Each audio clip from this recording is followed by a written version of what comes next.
오늘 주일은 세계 렘넌트 대회를 위한 헌신 예배로 우리가 드리게 됩니다.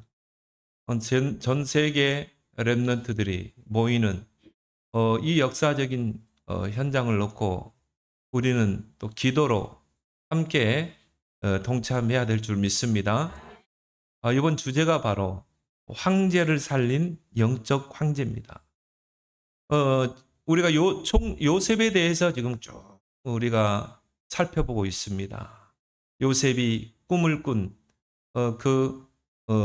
일부터 해서 또 형들에 의해서 노예로 팔려가고 또 누명 쓰고 감옥에 갇히게 되고 또 바로 앞에 서게 되는 또 총리로 서게 되는 이런 요셉의 그런 여정을 쭉 보면서 하나님께서 요셉을 정말 이 왕들 앞에 세워서 결국 세계 복음화를 이루게 하잖아요. 또 바로 왕이 그 요셉을 보고 이와 같이 하나님의 영에 감동된 자를 우리가 어떻게 얻을 수 있겠느냐. 그래서 애굽에 총리로 세우잖아요. 그러면서 총리로 세우면서 하는 말이 뭡니까? 내가 높은 것은 왕자뿐이다. 너는 애굽의 전국을 다스리라. 창세기 41장 44절에 보니까 내 허락이 없이는 수족을 놀릴 자가 없게 하겠다. 내가 높은 것은 그냥 이름만 왕이지 네가 실제 왕이야 그겁니다. 그래서 요셉이 모든 애굽의 정치, 경제 모든 것을 다 관장하도록 그런 모든 이 주권을 요셉에게 다 준 거예요. 한마디로 애굽의 모든 실권을 요셉이 다 쥐게 된 것입니다. 정말 요셉의 여정을 보면서 이 시대 바로 우리 후대들이 바로 이런 요셉과 같은 이런 황제뿐이 아니라 왕뿐이 아니라 시대 살릴 그런 영적 황제로 세워져야 되겠다. 이걸 제가 이제 언약으로 붙잡고 제가 제일 많이 하는 기도가 바로 우리 렘넌트를 위한 기도거든요. 특히나 우리가 제9시 저녁에는 이 많지는 않지만 소수의 교인들이 줌으로 들어와세요. 우리 가정들을 놓고 기도하며 특히 우리 렘넌트를 놓고 오네시모를 렘넌트 놓고 그렇게 우리가 계속 기도의 줄을 놓치지 않고 있습니다. 왜요? 하나님이 우리 오네시모 렘넌트를 언제 변화시킬지 모르거든요. 바울을 그 다메섹에서 정말 회심시키고 부르셨던 그 하나님이 우리 렘넌트들을 어느 시간표에 돌이킬지 우리는 아무도 모르는 것입니다. 그런데 내가 보면요. 그 직장 생활하고 힘들고 그런데 얼마나 졸리겠어요? 얼마나 자고 싶겠어요? 근데 들어와서 같이 기도하고 그걸 보면서 야 정말 감사하다.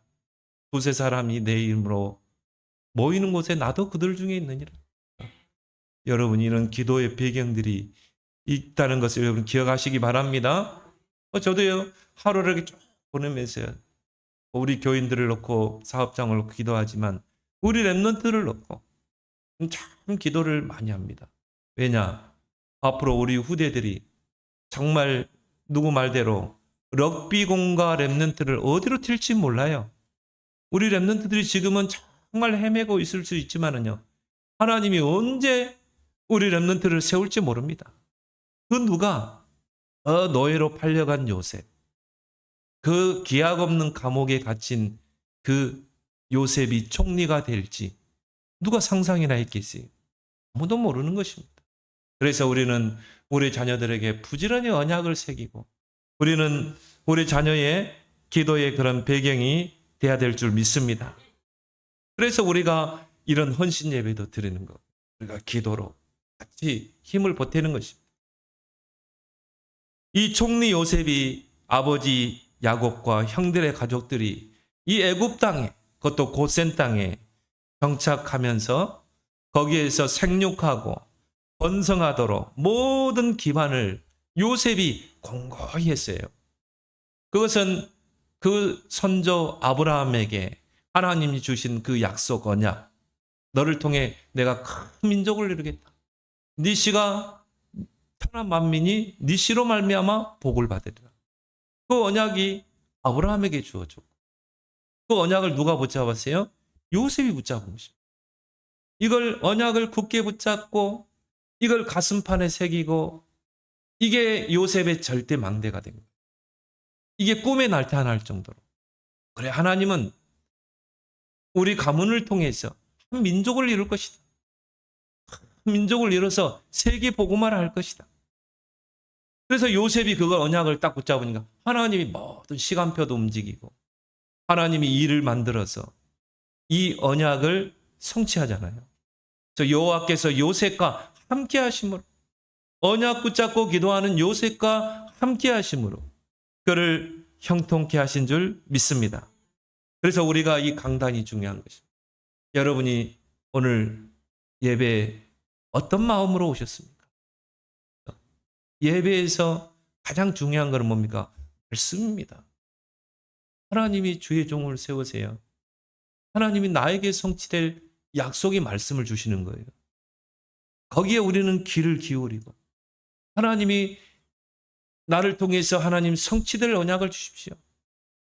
말씀을 사모하면 하나님이 주실 줄 믿습니다. 그래서 예수님도 씨 뿌리는 비유를 통해 우리 마음밭이 옥토로 준비되면 거기에 말씀의 씨가 떨어지면 어떻게 돼요? 기본이 100배, 60배, 30배 결실을 거둡니다. 저는 요셉을 보면서요. 요셉이 막 총리가 되려고 막 발버둥 치고 애쓰고 힘쓰고 그런 게 아니에요. 요셉은 언약을 붙잡고 기도한 것이에요. 언약을 붙잡고 하나님이 함께 하시는 임마누엘의 기도를 누린 거예요. 하나님이 끌어가시잖아요. 하나님의 그 요셉의 여정 속에서 비록 험난한 여정이었죠. 노예로 팔리고 감옥에 갇히고 그런 과정을 통해 하나님의 언약을 이루어 가잖아요.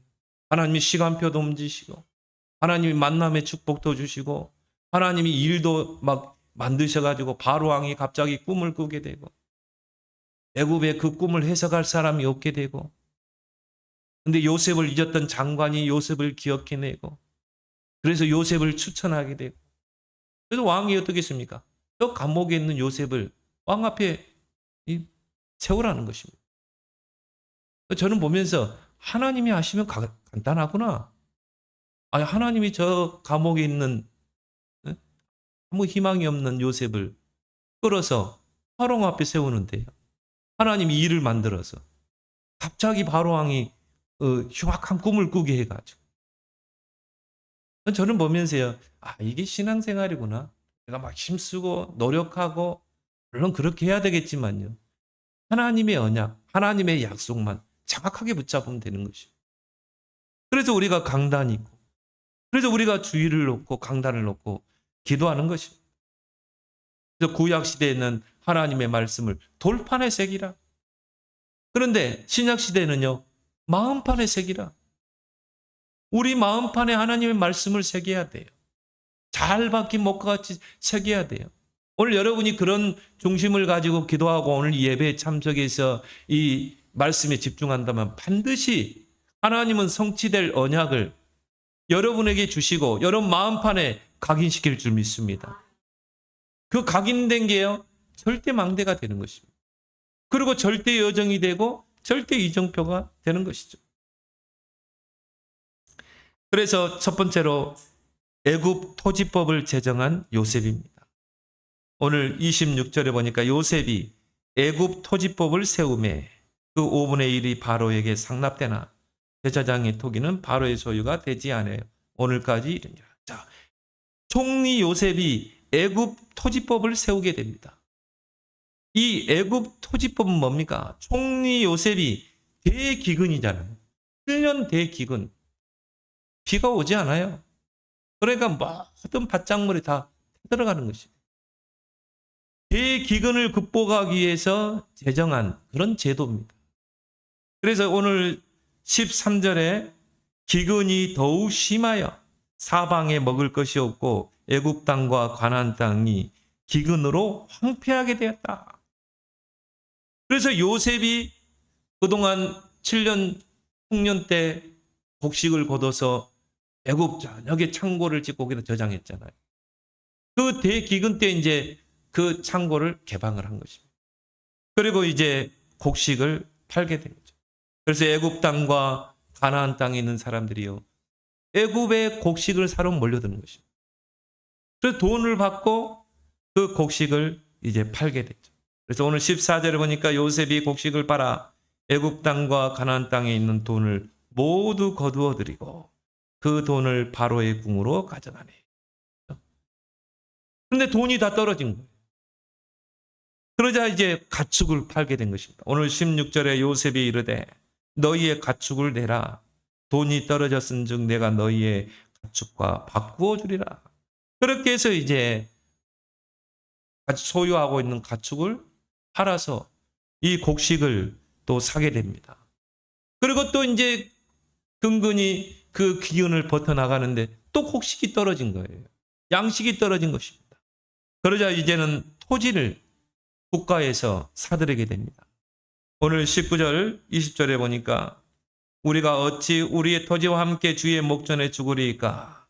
우리 몸과 우리 토지를 먹을 것을 주고 사소서. 우리가 토지와 함께 바로의 종이 되리니 우리에게 종자를 주시면 우리가 살고 죽지 아니하며 토지도 황폐하게 되지 아니하리다. 그러므로 요셉이 애굽의 모든 토지를 다 사서 바로에게 바치니 애굽의 모든 사람들이 기근에 시달려 각기 토지를 팔았습니다. 그 땅이 바로의 소유가 되니라. 자, 국가가 전국의 토지를 다 매입하게 되고 그 토지가 이제 국유화되는 것입니다. 백성들은 그 국가의 토지를 경작하는 그런 소장농이 되게 한 것이죠. 근데 여러분이 좀 기억할 부분들은 당시에는 이게 필요한 정책이었어요. 근데 이제 사회주의자들은 또 이제 이 사상을 가진 분들도 그런 이야기를 합니다. 그래, 사회주의가 어떻게 보면은 가장 이상적인 그런 제도다. 모든 토지는 다 국가 소유고, 그리고 공동 생산을 해서 공동 분배를 해야 되지 않겠느냐. 그렇게 이제 이 경우를 가지고 이야기하는데 그런 부분이 아니죠. 요셉은 그렇게 하지 않았어요. 애굽에 있는 모든 백성들의 땅을 국유화하면서 백성들은 소작농을 하게 하면서 너희들이 그 농사를 지어서 이 20%를 세금으로 내라는 것입니다. 그 나머지 뭡니까? 80%는 너희가 그거를 소유하라는 거죠. 사유재산으로. 사회주의 제도하고는 다른 것이죠. 왜냐? 그때는 대기근 시대였기 때문에 이런 이 애굽 토지법이 필요했던 것이죠. 그렇게 해서 국가에서 세금을 이제 걷어들이는 것입니다. 수확량의 20%만 세금으로 납부하도록 그렇게 규정을 하게 된 거죠. 그래서 오늘 24절에 추수의 5분의 1을 바로에게 상납하고 5분의 4는 너희가 가져서 토지의 종자로도 삼고 너희의 양식으로도 삼고 너희 가족과 어린아이의 양식으로도 삼으라. 그래서 요셉이 바로 세금 제도를 세운 거예요. 우리도 지금 그런 세금이 있잖아요. 뭐 우리가 보유세, 또 우리가 토지를 가지고 있으면 토지세, 그런 거 똑같은 거예요. 이 세금 제도를 이 요셉이 세운 것입니다. 그렇게 해서 국가의 경제 체제를 견고히 한 거죠. 우리나라도 마찬가지죠. 이런 국민들이 낸 세금을 가지고 뭐 요즘은 세금이 너무 뭐 많이 부과한다, 뭐 그런 온성의 말이 많지만요. 일단 우리가 내는 그 세금이 국가의 재정이 되죠. 그래서 그 국가의 재정을 이제 이 알맞는 곳에 사용하기 위해서 재정기획부가 있잖아요.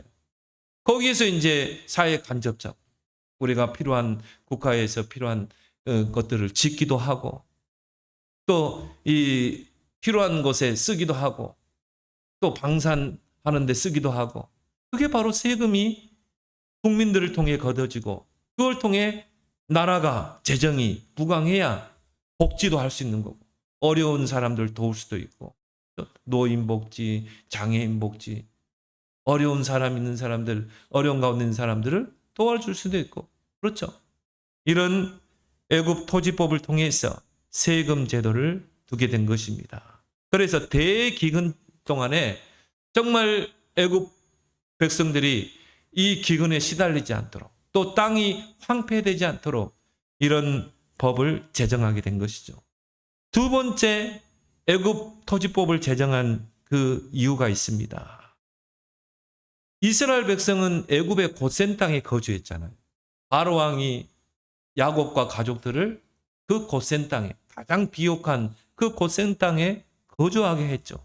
그래서 아버지 야곱과 형들의 가족들을 애굽인들에게서 보호하기 위해서 그런 애굽 토지법을 요셉이 제정하게 된 것입니다. 왜냐하면 이 애굽 사람들이요, 불만을 이렇게 이야기할 수 있잖아요. 아니, 왜 저 이방 지역에서 온 야곱과 가족들은 저렇게 비옥한 고센 땅에 거주하게 하고 우리는 이렇게 황폐한 땅에서 살게 하느냐? 그럼 불만을 표시할 수 있거든요. 그러면 강제로 뺏을 수도 있거든요. 그리고 또 바로 왕이 죽고 난 후에 또 요셉이 죽고 난 후에도 그 땅을 뺏을 수가 있어요. 그래서 총리 요셉이 그 아버지와 가족들을 보호하기 위해서 이런 모든 애굽에 있는 땅을 다 국고한 것입니다. 나라의 소유가 되기 위해서 아무나 뺏고 이렇게 하지 못하도록 그런 안전장치를 요셉이 만들어 놓은 것이죠. 그래서 오늘 27절에 보니까 이스라엘 족속이 애굽 고센 땅에 거주하며 거기서 생업을 얻어 생육하고 번성하였더라. 자, 고센 땅에 거하면서요, 그 야곱과 가족들이요 점점 번성하면서 이제 생육하고 번성하였더라.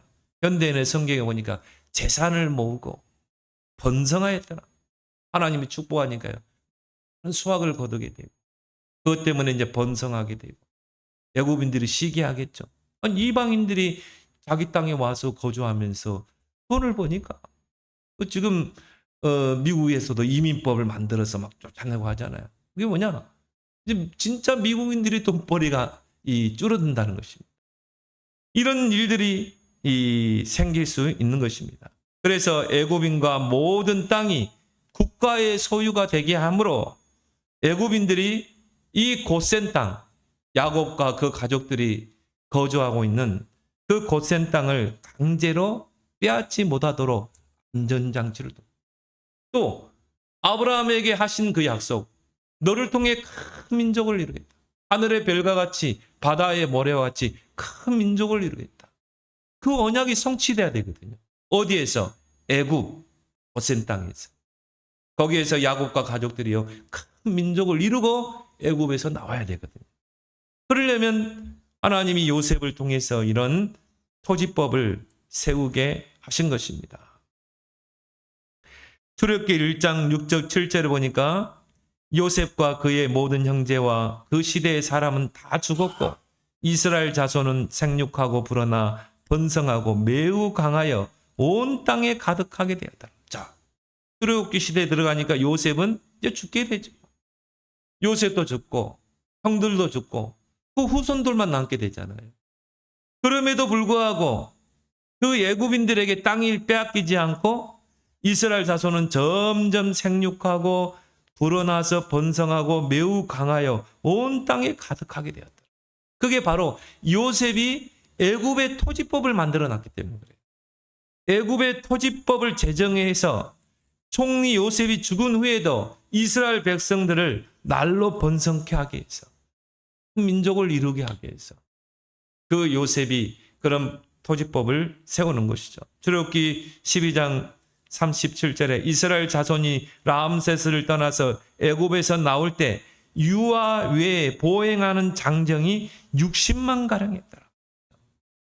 유아 외의 장정. 성인 남자만 60만 가량이 애굽에서 출애굽 나올 때 60만이 뭡니까? 큰 민족을 이룬 거죠. 그러면 성인 남자만 60만이라면 거기에 뭐 처자식까지 하면요.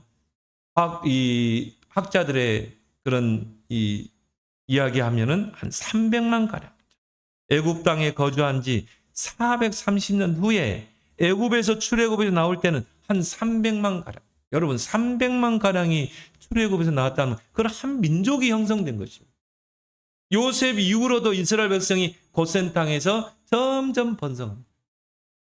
그렇게 번성할 수 있었던 것은 총리 요셉이 그런 애굽 토지법을 제정했기 때문인 것이죠. 출애굽기 12장 41절에 보니까 여호와의 군대가 애굽 땅에서 나왔다 이러죠. 이스라엘 백성이 300만 가량이 출애굽에서 나오는데 여호와의 군대라고 그랬어요. 한 군대가 한 민족을 이루어서 애굽 땅에서 나왔다는 것입니다. 바로 하나님께서 요셉을 세우신 이유죠. 하나님이 요셉을 시대를 살리는 영적 황제로 세운 것입니다. 또 창세기 보면요, 요셉에 관한 이야기가 굉장히 많은 장수를 차지하고 있습니다. 무려 창세기 37장부터 50장까지가 요셉 이야기예요. 요셉의 여정이에요. 그 말은 뭡니까? 하나님의 언약을 이루는데 중요한 역할을 했던 인물이 요셉이라는 거죠. 그래서 요셉은요, 이 12아들들 중에 두 몫의 축복을 받았어요.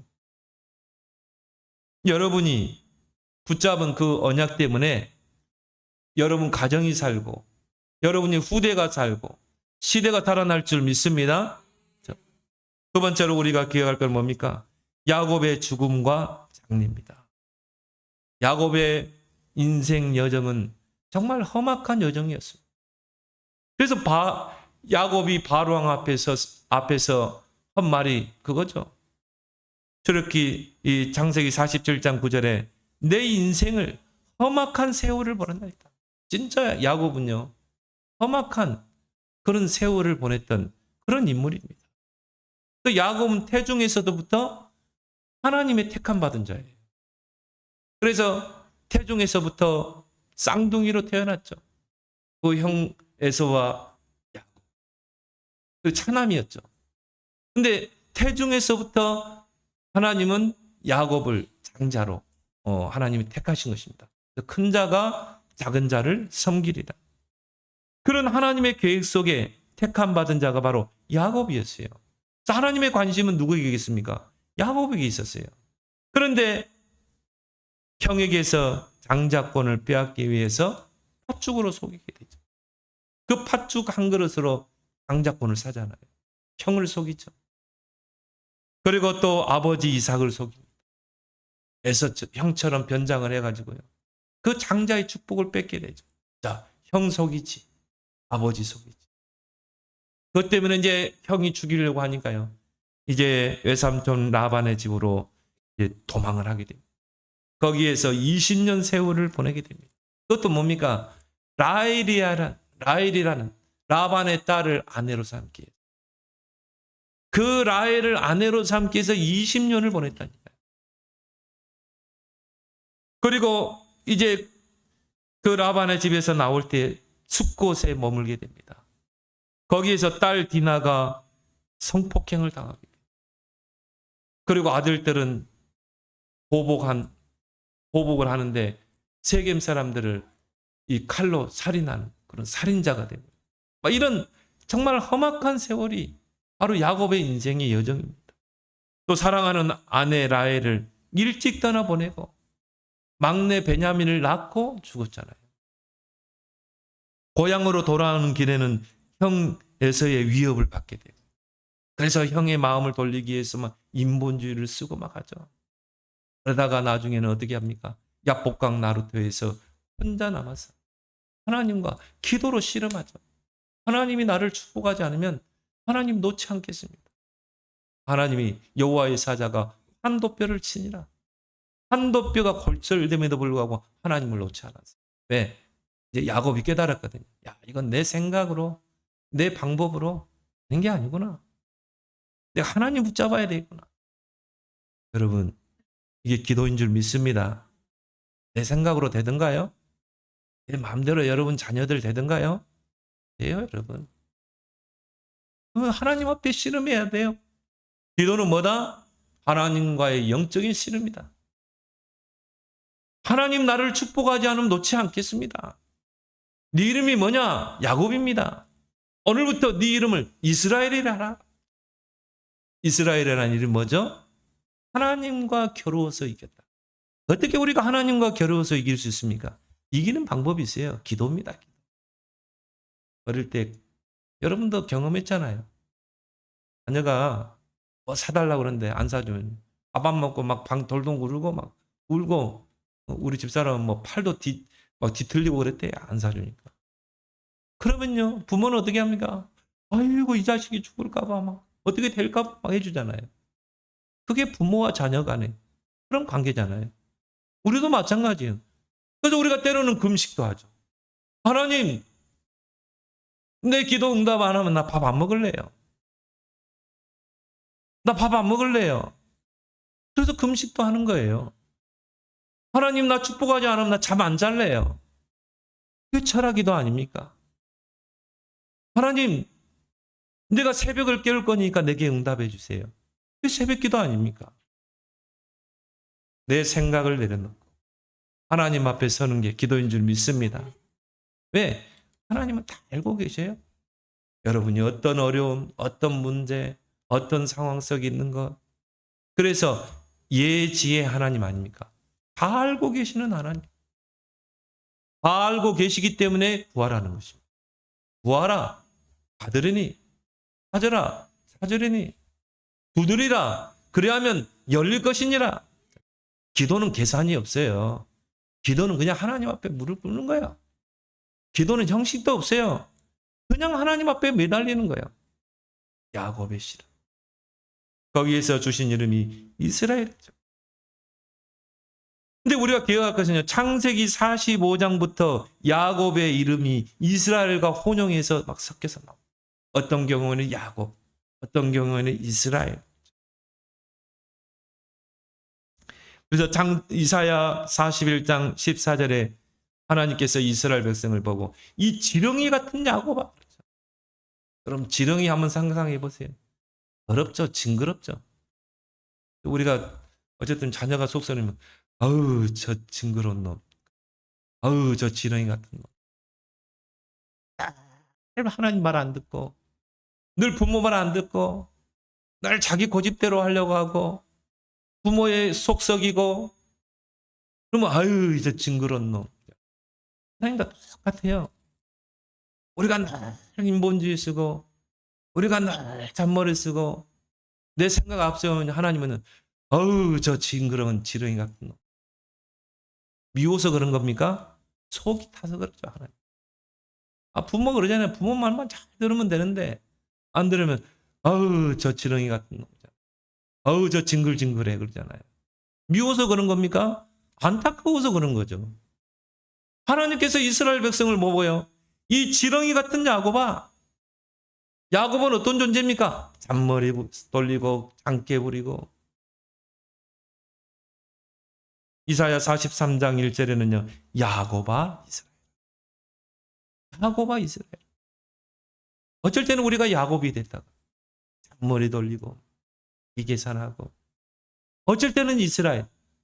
하나님 축복하지 않으면 난 놓지 않겠습니다. 그게 이스라엘이에요. 하나님과 기도로 내가 씨름하겠다. 그게 이스라엘이에요. 우리 안에 이 두 자가 있어요. 이스라엘. 우리 안에 두 가지 소욕이 있어요. 육체의 소욕. 창세기 3장, 6장, 11장이 배경이 되는 육체의 소욕. 그걸 우리가 옛사람이라고 그러죠. 그리고 우리 안에 성령의 소욕. 성령을 쫓아 살려고 하는 세 사람이 두 자가 있는 것입니다. 야곱과 이스라엘. 육체의 소욕, 성령의 소욕. 옛사람, 새사람. 그래서 바울은 성령을 쫓아 행하라. 술 취하지 말라 이는 방탕한 것이니 성령의 충만을 받으라. 우리 안에 이스라엘이란 자아가요, 야곱이란 자아를 이겨야 되는 것입니다. 그래서 여러분 성화라는 말은 뭡니까? 내 안에 야곱이 점점 사라지는 것입니다. 이스라엘로 거듭나는 거예요. 내 안에 옛사람의 근성이 사라지는 것입니다. 내 안에 새 사람으로 거듭나는 거예요. 왜? 하나님은 여러분을 통해 새 일을 행하시기를 원하십니다. 내가 어떤 렘넌트에게 그런 이야기 했어요. 렘넌트요. 하나님은 너를 통해 새 일을 행하기를 원하셔. 너의 이전 일, 옛날 일을 하나님 기억하지 않아? 하나님은 너를 통해 새 일을 행하시기를 원해. 그래서 하나님은 네가 새로운 피조물이 되기를 원해. 그리스도 예수 안에 있으면 새로운 피조물이다. 이전 것은 지나갔으니 보라 새 것이 되었다. 그런데 우리는 이전 것을 그대로 가지고 있는 거예요. 이 성화는 뭡니까? 점점 옛사람의 근성이 버려집니다. 점점 야곱은 사라지고 우리 안에 이스라엘만 나고 문제를 만나고 위기를 만나면 하나님과 기도로 씨름하는 이스라엘 되기 바랍니다. 그래서 이름 속에는요 언약이 새겨져 있다. 하나님이 야곱에게 언약을 준 거예요. 너는 앞으로 이제 야곱이 되지 말고 이스라엘이 되라. 여러분의 이름, 부모들이 지어준 이름, 거기에는 뭔가 바람이 있잖아요. 그게 언약이라니까요. 저 같은 경우도 멀리 멀리 빛나라. 부모가 지어준 이름이지만 그게 언약이에요. 아, 이 그리스도의 복음의 빛을 멀리 멀리 전해야 되겠구나. 창세기 48장 1절에 보니까 이제 요셉이 아버지 야곱이 병이 들었다는 소식을 전해 듣게 됩니다. 그래서 요셉이 두 아들 므낫세와 에브라임을 데리고 아버지 문병을 가게 됐죠. 근데 창세기 48장 5절에 보니까 그 아들들을 보면서 야곱이 내가 애굽에서 와서 내게 이르기 전에 애굽에서 내가 낳은 두 아들 에브라임과 므낫세는 내 것이라. 르우벤과 시므온처럼 내 것이 될 것이다. 그 말은 뭡니까? 이스라엘의 12지파 속에 이 두 아들이 들어갔다. 요셉의 두 아들이 들어간 것입니다. 므낫세와 바로 에브라임이 그 12지파 속에, 그래서 어떻게 보면은 이 야곱이 너의 그 두 아들, 애굽에서 낳은 두 아들은 바로 내 아들이야. 르우벤과 같은 내 아들이라는 것입니다.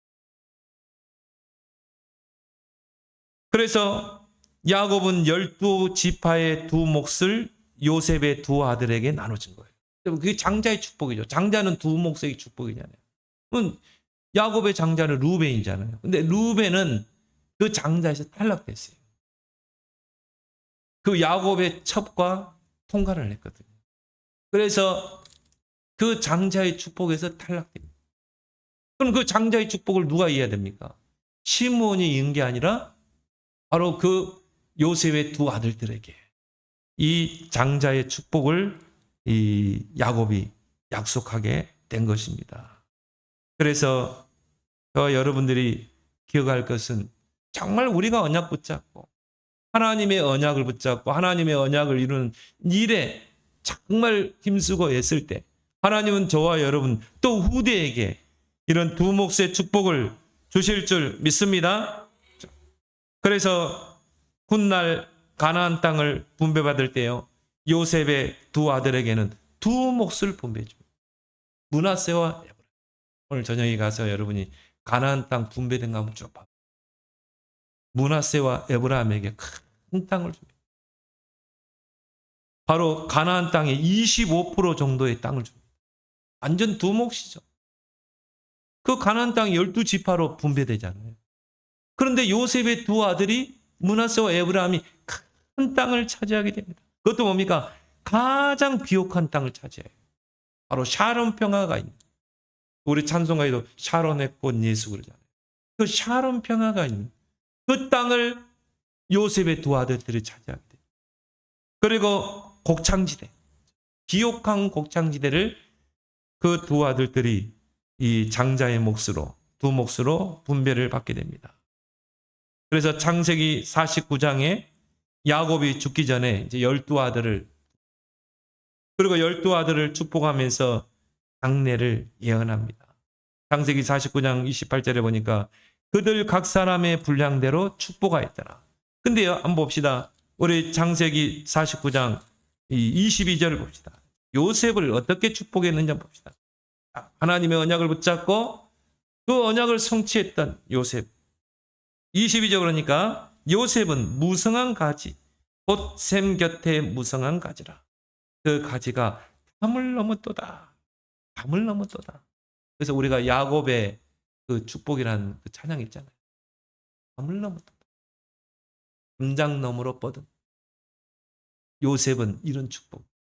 요셉 때문에 그 형제들 가정, 요셉 때문에 애국과 그 시대가 살아나잖아요.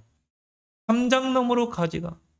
만약 여러분 집에는 사과나무가 딱 있는데 이게 사과나무 가지가 옆집에 담장으로 넘어갔어. 그럼 어떻게 합니까?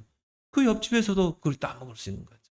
마찬가지로 요셉이 하나님의 언약을 붙잡고 정말 기도했는데 그 요셉의 여정을 통해 요셉뿐이 아니라 그 야곱과 모든 가족들이 이 축복을 누리게 되죠. 애국과 전 시대가 살아나게 되죠. 그러면서 또 요셉에게 주신 축복이요. 25절 봅시다. 내 아버지 하나님께로 말미암나니 그가 너를 도우실 것이요 전능자로 말미암았나니 그가 내게 복을 주실 것이라. 위로 하늘의 복과 아래로 깊은 샘의 복과 젖먹이는 복과 태의 복이로다. 자, 이 정도면 다 모든 거 다 받은 거 아닙니까? 자, 위로 하늘의 복을 받고 아래로 깊은 샘 땅의 복을 받고 젖먹이는 복과 태의 복, 후손들이 복을 받고 여러분 한 사람이 언약 붙잡았는데 여러분 한 사람이 하나님의 정확한 언약 붙잡고 기도했는데 하늘의 복과 이 땅에서의 복과 여러분의 후손의 복이 요셉에게 임했던 것처럼 여러분에게도 그대로 임하게 될 줄 믿습니다. 하나님의 언약을 성취하는데 중요한 역할을 했던 이 요셉.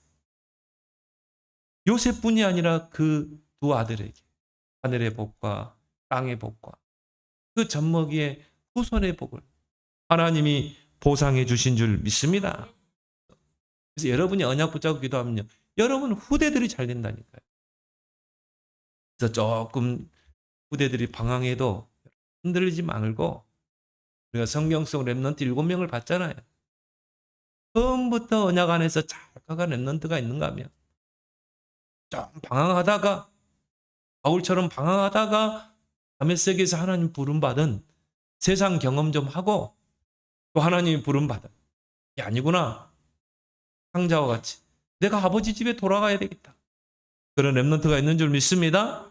우리가 할 것은요. 포기하지 말고 우리 자녀를 놓고 기도에 단을 쌓아라. 우리 자녀를 위한 기도는 보좌에 다 저축되게 돼 있는 것입니다. 그래서 모니카가 그 정말 탕자인 그 어거스틴을 놓고 포기하지 않고 기도했던 거예요. 나중에 훌륭한 하나님의 종이 되잖아요.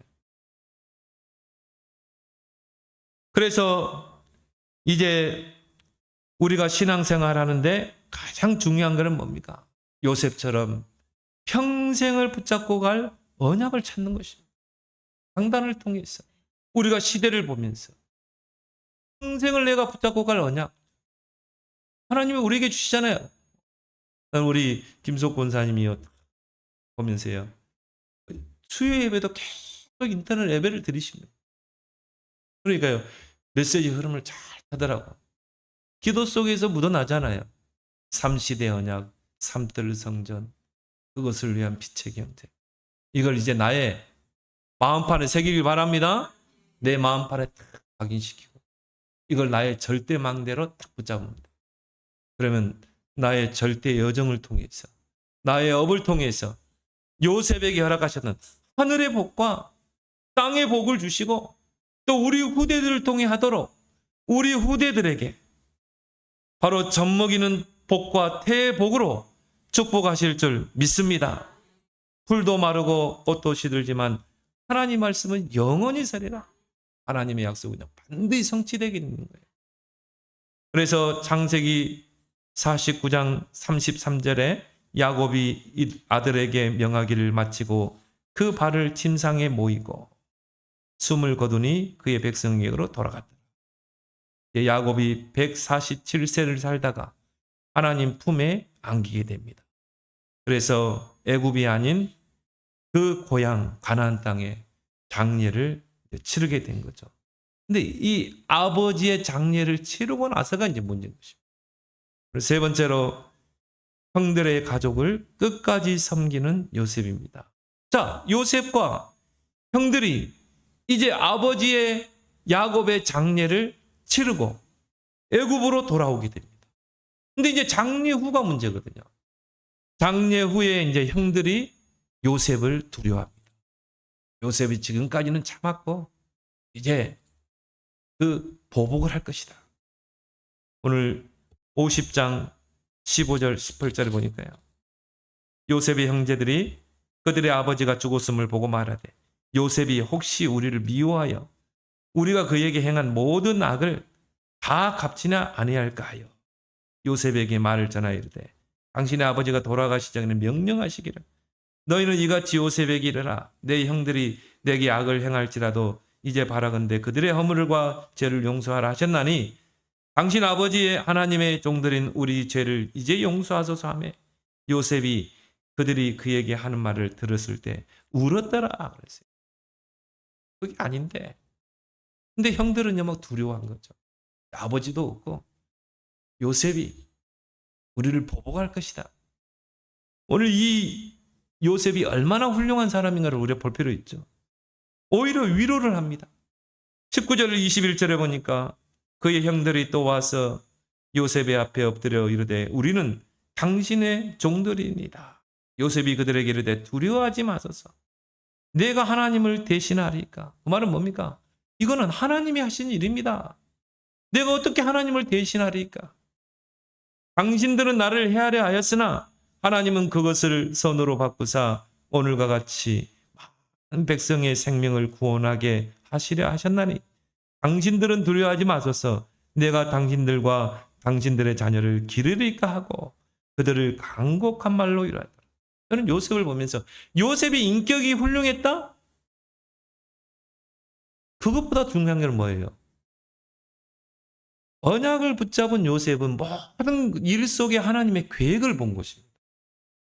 형들이 요셉을 노예로 팔았지만 언약을 붙잡고 기도한 요셉은 그걸 하나님의 계획으로 본 거예요. 아, 하나님이 이 아브라함을 통해 약속하신 큰 민족을 이루기 위해서 나를 먼저 애굽으로 가게 한 거구나. 훌륭한 생각을 한 거예요. 여러분이 모든 문제 속에서 하나님의 계획을 찾으면요. 훌륭한 생각을 하게 돼요.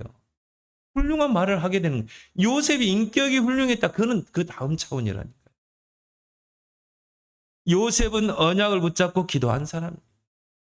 모든 것 속에서 하나님의 계획을 찾은 사람. 그래서 형들을 오히려 위로한 거죠. 내가 당신들과 당신들의 자녀를 기르리다. 그래서 애굽 토지법을 만들었고 그래야 형들의 가족들, 그 야곱의 가족들이 큰 민족을 이룰 거 아닙니까? 점점 샘육하고 번성해서 큰 민족을 이룰 거 아니에요? 그건 하나님의 어떻게 보면 역사의 전 역사를 가지고 볼 때 그런 하나님의 절대 계획이거든요. 하나님 먼저 이스라엘이라는 한 민족을 통해 전 세계를 복음하기를 원하시는 것입니다. 그래서 아브라함을 먼저 부르셨고 아브라함에게 약속하기를 너를 통해 네 씨를 통해 큰 민족을 이루겠다. 하늘의 별과 같이.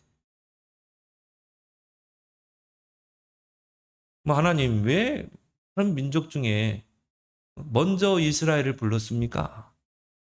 그렇게 우리가 또 반문할 수 있죠. 그건 하나님의 절대 주권이에요. 하나님의 절대 주권 속에 아브라함을 불렀고 한 민족을 택해서 세운 것입니다. 그렇게 해서 애굽에서 이제 그 300만이라는 이스라엘 백성 출애굽에 나와서 가나안 땅에 이제 정착하게 된 거죠. 거기에서 이제 왕조 시대가 되고요. 성전이 세워지고 때가 되면 그 이스라엘 땅에 구원자가 오신 거예요. 그 이스라엘 민족 속에서. 창세기 3장 15절에 여자의 후손이 뱀의 머리를 상하게 할 것이다. 그 구원자가 그 이스라엘 땅에 오셨다니. 그래서 이스라엘이 중요한 것입니다. 그래서 야곱의 가족이 중요한 거죠. 그걸 알았던 그 요셉은 애굽의 토지법을 미리 만들어서 그 애굽인들이 고센 땅을 뺏지 못하도록 이스라엘 백성을 해하지 못하도록 왜? 모든 소유가 누구의 손이에요? 국가의 소유예요. 전 백성도 다 국가의 소유. 토지도 다 국가의 소유. 그러니까 뺏고 죽이고 할 수 없는 거예요. 그러면 법에 걸리게 돼 있어요. 그 법을 요셉이 미리 만들어 놓은 것입니다. 그리고 요셉은 이제 죽음을 맞게 되죠. 그래서 요셉이 죽기 전에 형들에게 하나님의 계획을 알리게 됩니다. 오늘 24절, 25절에 보니까 당신들이 그 맹세하신 땅에 이르게 하고 반드시 다시 돌아오게 할 것이다. 요셉이 그 형제들에게 이르되 나는 죽을 것이나 하나님이 당신들을 돌보시고 당신들을 이 땅에서 인도하여 내사. 그렇죠? 한 민족을 이루어서 이 땅에서 인도하여 내사. 아브라함과 이삭과 야곱에게 맹세하신 땅에 이르게 하시라. 다시 가나안 땅으로 돌아오게 될 것이다. 그 역사가 430년 후에 출애굽 사건을 통해 일어나죠. 그리고 가나안 정복을 통해서 이제 이 가나안 땅으로 오게 되죠. 그때 요셉이 이제 당부를 합니다. 요셉이 또 이스라엘 자손에게 맹세시켜 이르기를 하나님 반드시 당신들을 돌보시느니 당신들은 여기서 내 해골을 메고 올라가라 하라. 애굽에 이제 장사되면 나중에 당신들이 올라갈 때 큰 민족을 이루어서 가나안 땅을 할 때 내 해골, 그 해골을 갖다가 가나안 땅에 묻어달라 이렇게 당부를 하게 됩니다. 그래서 요셉은 나이 110세 때 하나님의 부름을 받았습니다. 비교적 짧은 생에 하나님의 부르심을 받게 된 거죠. 아브라함은 175세, 이삭은 180세, 그 아버지 야곱은 147세, 요셉은 110세. 저는 요셉을 보면서요. 짧고 굵게 내용 있게 살다 간 인생이구나. 우리 인생도 그렇죠? 여러분 짧고 굵게 내용 있게 하나님 일을 하다가 하나님께 가는 여러분 되길 바랍니다. 그래서 요셉이 죽고 요셉을 알지 못하는 새 왕이 일어나기까지 기간이요. 약 120년에서 165년. 그 기간 동안에 이스라엘 백성은 큰 민족을 이룬 거예요. 요셉이 그런 큰 민족을 이룰 시스템을 다 만들어 놓은 거예요.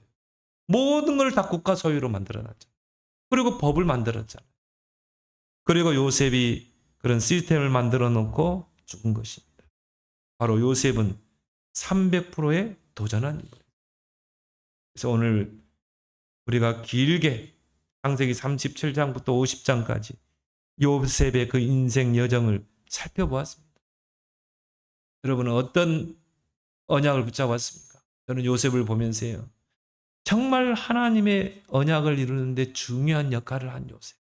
바로 저와 여러분들이 하나님의 언약을 붙잡고 그 언약을 이루는데 중요한 역할을 감당하는 저와 여러분 되기를, 특히나 우리가 삶시대를 열고 정말 삶들 성전 세우고 정말 우리는 후대 키우는 237 5천 종족 살리는 그 언약에 정말 여러분이 쓰임받는 저와 여러분 되기를 예수 그리스도는 축원합니다. 하나님 아버지 은혜 고맙고 감사드립니다. 오늘 창세기 37장부터 50장까지 요셉의 인생의 여정을 살펴보면서 우리가 이 언약 속에 들어와 있음을 확인하게 하여 주시옵시고 평생을 붙잡고 갈 하나님의 언약을 붙잡고 그것을 우리 마음판에 각인시키고 절대 망대로 세워서 요셉과 같은 그 절대 여정 속에서 하나님의 계획이 이루어지고 그 언약이 성취됨을 보게 하여 주시옵소서. 우리에게 주신 시대적인 언약, 3시대를 열고 삼뜰 성전 세울, 빛의 경제, 선교 경제, 서밋 경제에 도전해서 하나님 앞에 세계복음화의 기념비를 남기는, 작품을 남기는 300%의 증인들이 다 되게 하여 주옵소서. 예수님의 이름으로 기도드리옵나이다. 아멘.